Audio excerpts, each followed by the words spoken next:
کیا آپ کو پتا ہے کہ 70 لاکھ سے زائد پاکستانی اس وقت منشیات کی لت میں مبتلا ہیں؟ علاج کے لیے سرکاری سہولیات بھی نہ ہونے کے برابر ہیں، اور جو ہیں ان کے بارے میں بھی لوگ شکایت ہی کرتے ہیں۔ اگر ایسے میں کوئی بدقسمتی سے منشیات کی لت میں پڑ جائے تو چاہتے ہوئے بھی اس سے نکلنا آسان نہیں۔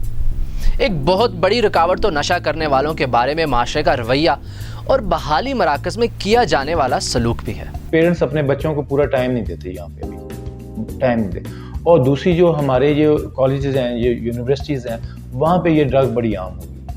وہاں پہ بچے بچیاں یہ چیزیں استعمال کر رہی ہیں۔ ہمارے پاس لوگ آتے ہیں بیچارے پریشان ہوتے ہیں، پریشانی کے عالم میں آتے ہیں، بہت سی یہ وجہ بھی ہے۔ اور دوسری بات یہ ہے کہ یہ پشاور سے افغانستان سے لوگ آ رہے ہیں، وہ یہاں پہ چیزیں لے کے آ رہے ہیں۔ ہر چیز آپ کو آسانی سے مل جاتی ہے، جب آپ چاہیں آپ کو آسانی سے مل جاتی ہے۔ ڈپریشن، انگزائٹی، اسٹریس یا باقی زندگی کے حالات سے تنگ آ کے لوگوں کو جو وے آؤٹ ملتا ہے وہ ڈرگس کی صورت میں ہوتا ہے۔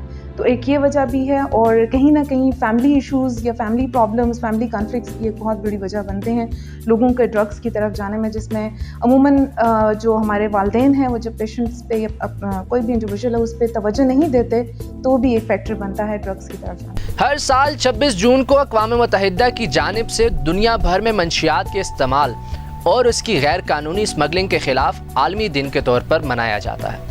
اقوام متحدہ کی ایک رپورٹ کے مطابق اس وقت دنیا میں 20 کروڑ افراد منشیات کے عادی ہیں۔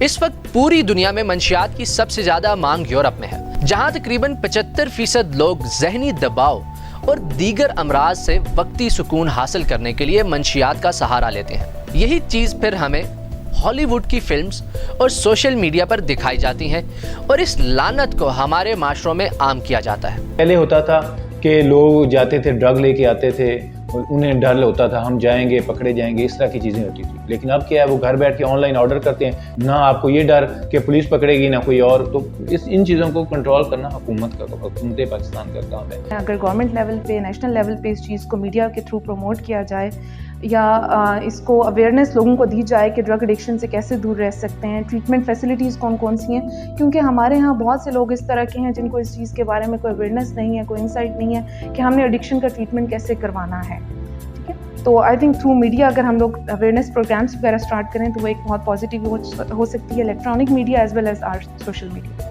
کسی بھی معاشرے میں کوئی بھی ٹرینڈ متعارف کروانے یا اسے جھٹلانے میں میڈیا کا کردار کلیدی ہے۔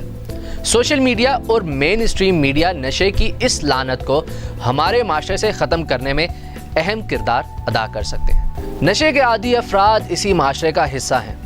شاید یہ وہ لوگ ہیں جن کی طرف ذرا سی توجہ دی جائے تو یہ نہ صرف اس لعنت سے چھٹکارا حاصل کر سکتے ہیں بلکہ اس معاشرے کی ترقی میں اپنا کردار بھی ادا کر سکتے ہیں۔ تو جب پیشنٹ ہمارے پاس انیشلی آتا ہے، جیسے کہ آپ کو پتہ ہے کہ وہ ولنگلی نہیں آتا یا خود اس کو اس چیز کی انسائٹ نہیں ہوتی کہ وہ کسی بیماری کا شکار ہے، تو ہم سب سے پہلے اپنا اسٹیپ کولیٹرل ہسٹری سے شروع کرتے ہیں، جس کا مطلب ہے کہ ہم فیملی سے پیشنٹ کے رویے کے بارے میں، بیہیورل چینجز کے بارے میں پوچھتے ہیں کہ گھر میں اس پیشنٹ کا کیا رویہ تھا یا اس کی کیا روٹین تھی۔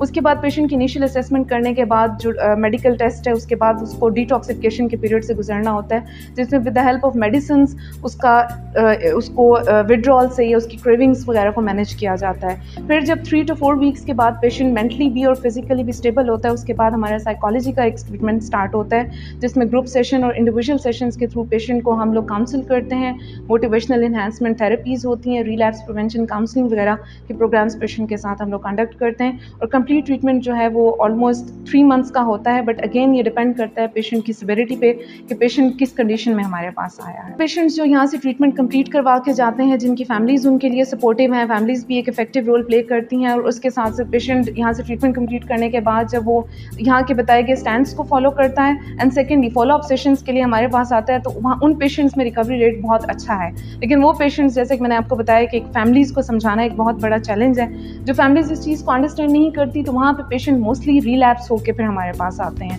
تاریخ ہمیں بتاتی ہے کہ نشہ انسان کا ابتدا سے ہی مسئلہ رہا ہے، کیونکہ انسان شروع سے ہی سرمست رہنا چاہتا ہے۔ وہ دنیا کے دکھوں اور پریشانیوں سے بھاگنا چاہتا ہے۔